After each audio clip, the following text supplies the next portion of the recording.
Fue curioso que de repente dijera, la religión se acabó.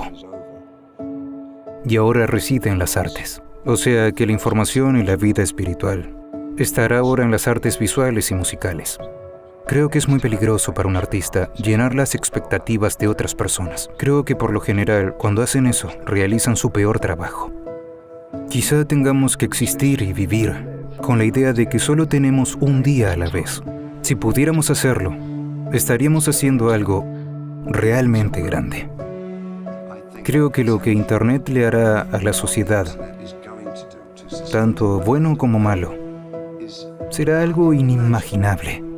David Bowie es conocido como uno de los músicos más influyentes del siglo XX. Dejó un gran impacto en la música popular a lo largo de su vida. Es mucho más de lo que parece. Tiene un lado intelectual y espiritual que no se menciona con frecuencia cuando se habla de él. Esta es una de las principales razones de su éxito y su singular enfoque artístico de hacer lo que cree que es correcto. No hagas cosas para agradar a la gente. Pero también creo que eso no se aprende sino mucho más tarde. Pero no trabajes nunca para otras personas en lo que haces.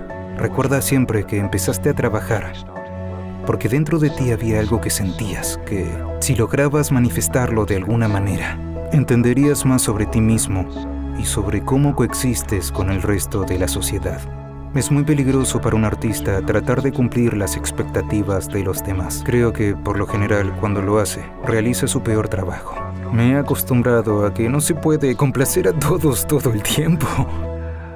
No tengo un gran deseo de ser muy amado por multitudes anónimas y sin rostro. No es algo que yo quiera. Y otro consejo: si te sientes seguro en la zona en la que trabajas, no estás en la zona adecuada. Métete un poco más en el agua, a una profundidad a la que no estés acostumbrado.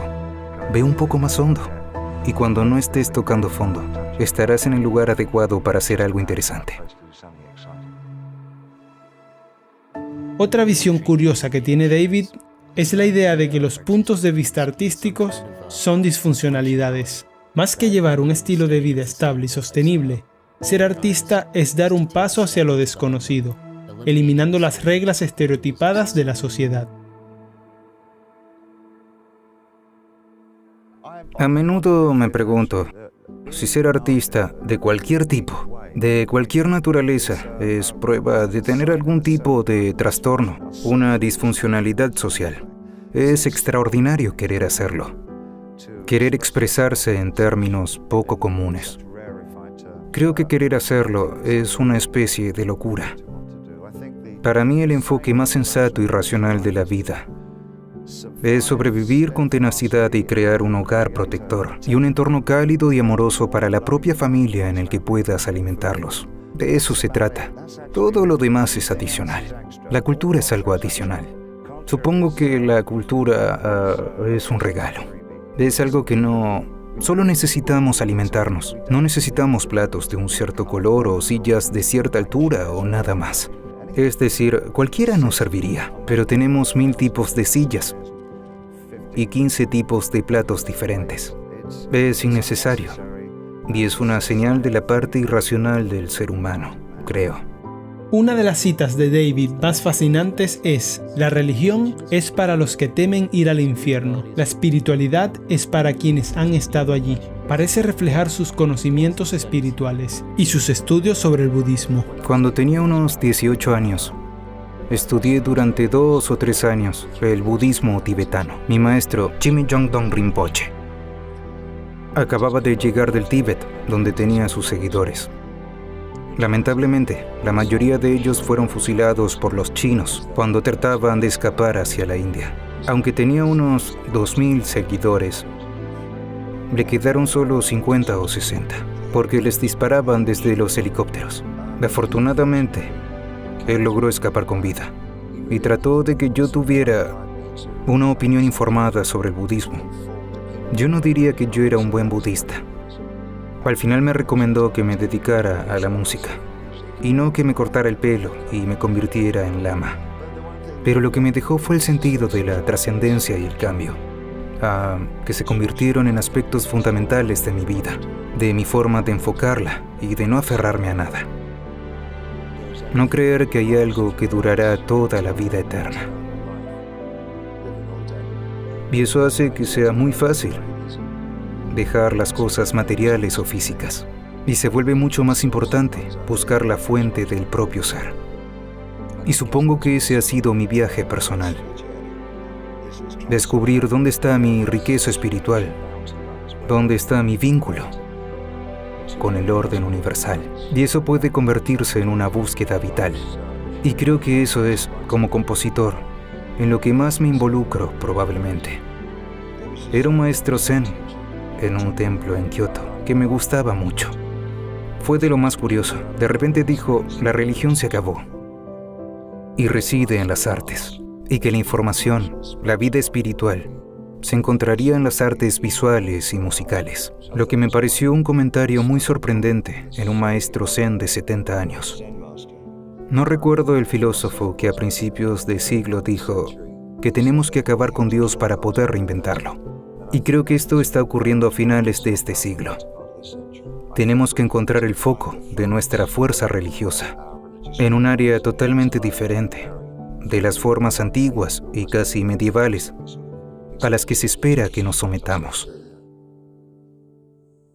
Hay un término que usan los agnósticos, que es el Dios más allá de Dios. Y creo que existe la sensación de que estamos tratando de encontrar un mérito en el caos que percibimos como nuestra existencia. Y para alguien como yo, que viene de una educación judeocristiana, hay algo que tiene que ver con la idea de tener un Dios que es un juez, un padre y un árbitro de la moral y de lo que sea. Parece demasiado simbólico, demasiado simple. Y creo que la idea que tenían los primeros agnósticos es que hay algo profundo, la profundidad del Dios más allá de Dios. Hay algo más allá que no se puede llamar una entidad singular, que lo impregna todo. Y sigo creyendo que esa es tal vez una de las mayores búsquedas que he hecho en mi vida. No estoy seguro de cuánto me he acercado, pero sé que es algo que nos pasa a la mayoría de los que nos dedicamos a las artes, a escribir o a expresarnos. Cuando uno se expresa, también intenta expresar su existencia. Así que está todo englobado en lo mismo.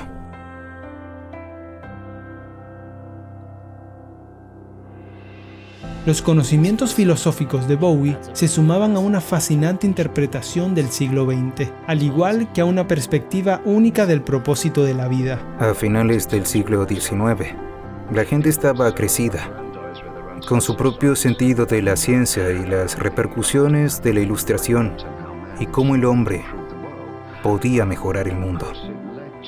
Esto llevó a Nietzsche a decir Dios ha muerto, y al descubrimiento de Einstein de que el tiempo y el espacio no eran lo que creíamos, y a Freud a explicar que había otro tipo de ser humano en nuestro interior, la persona. Todo esto llevó a la idea de que lo que habíamos conocido hasta entonces estaba mal, todo. Así que empezamos el siglo XX, haciendo borrón y cuenta nueva. Ahora somos dioses, y lo más grande que hicimos como dioses fue crear la bomba. Éramos buenos haciendo eso. Y en los años 50 y 60, las repercusiones de lo que habíamos hecho defendiendo nuestra idea de moralidad, creándolo todo nosotros mismos, destruyeron de tal manera nuestra respuesta a lo que deberíamos estar haciendo en la vida, que terminó en el caos que tenemos ahora. No tenemos vidas espirituales de las que hablar. Hay nuevas cuasi religiones, pero ya no existe un sentido claro de cuál es nuestro propósito en la vida. Ahora bien, esto puede ser bueno, pues podríamos demostrar que, de hecho, no tenemos un propósito. ¿Somos lo suficientemente crecidos o maduros para existir así? ¿Somos lo suficientemente maduros para aceptar que no hay un plan, que no vamos para ninguna parte, que no hay inmortalidad al final de esto si seguimos evolucionando? Si evolucionamos lo suficiente, tal vez no tengamos que morir. Quiero decir, ese parece ser el alcance del pasado. Bueno, tal vez no podamos vivir así. Tal vez tengamos que existir y vivir con la idea de tener un día a la vez. ¿Y podemos hacer esto? Porque si podemos hacerlo, podríamos estar contribuyendo a algo grande. En 1999, David hizo una predicción muy acertada sobre el impacto de Internet en la sociedad y la cultura popular, tanto positivo como negativo. Hasta al menos mediados de los 70, teníamos la sensación de que seguíamos viviendo en una sociedad única y absolutamente establecida, donde había verdades y mentiras conocidas, y no había dualidad ni pluralismo sobre las cosas en las que creíamos. Eso empezó a desmoronarse rápidamente en los años 70. Y la idea de una dualidad en la forma en que vivimos. Siempre hay 2, 3, 4, 5 caras para cada tema. Y la singularidad desapareció. Y creo que eso ha producido un medio como Internet, que sin duda establece y muestra que vivimos en una fragmentación total. ¿No crees que algunas de las afirmaciones que se hacen sobre este tema son muy exageradas? Recuerda cuando se inventó el teléfono. Por supuesto. La gente hizo afirmaciones increíbles. Lo sobre sé, muchas el presidente cosas. Por en ese ejemplo, momento, cuando se inventó el teléfono, exageró al decir que veía el día en que todos los pueblos de América tendrían teléfono. ¿Cómo se atrevió a afirmar eso? Una absoluta tontería. Ahora bien, no estoy de acuerdo. Creo en Internet. Creo que no hemos visto siquiera la punta del iceberg. Creo que lo que puede hacer Internet a la sociedad, tanto bueno como malo, es inimaginable. Creo que estamos realmente montados en algo estimulante y aterrador. no es más que una herramienta. No lo es. Es una forma de vida alienígena. Es simplemente un sistema de transmisión diferente. Estás hablando de algo más profundo. Sí, me refiero al contexto real, ya que el contenido va a ser muy diferente de lo que podemos imaginar en este momento. La interacción entre el usuario y el proveedor será tan estrecha que acabará con nuestras ideas sobre lo que son los medios de comunicación. Pero está sucediendo en todas las formas. Está sucediendo en el arte visual. Los avances de la primera parte del siglo con gente como Duchamp eran tan premonitorios en lo que estaban haciendo y planteando. La idea de que la obra no está acabada hasta que el público se acerca a ella y añade su interpretación, y que de lo que trata la obra de arte es del espacio gris que hay en medio.